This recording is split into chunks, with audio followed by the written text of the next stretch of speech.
Number 51, Parable of the Lost Son, based on Luke 15:11 through 32.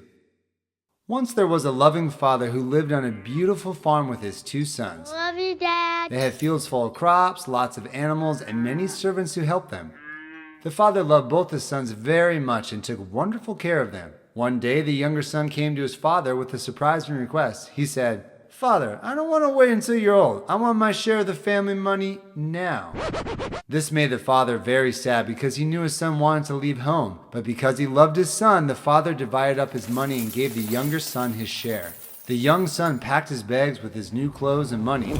He said goodbye and traveled far, far away to a big city. In the city, he thought he was having lots of fun. He spent his money on fancy parties, expensive clothes, and treats. Make it rain! He made new friends who only liked him because he was sharing his money with them.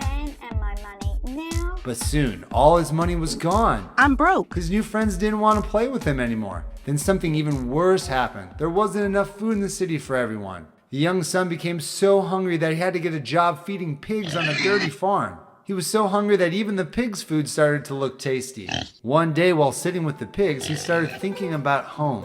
He remembered how his father's servants always had plenty of delicious food to eat. He thought about his warm bed, his loving father, and his older brother. He felt very sorry for how he had acted.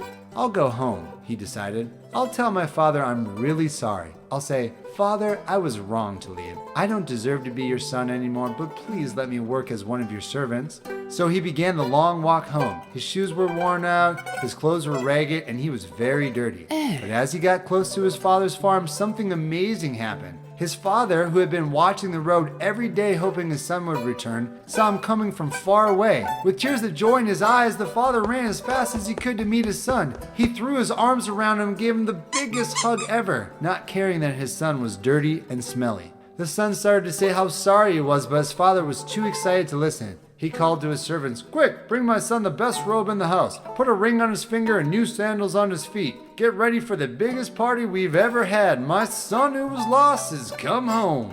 The servants brought delicious food, including a specially prepared calf for the feast. There was music and dancing, and everyone celebrated. The father was so happy that his lost son had returned home safe and sound.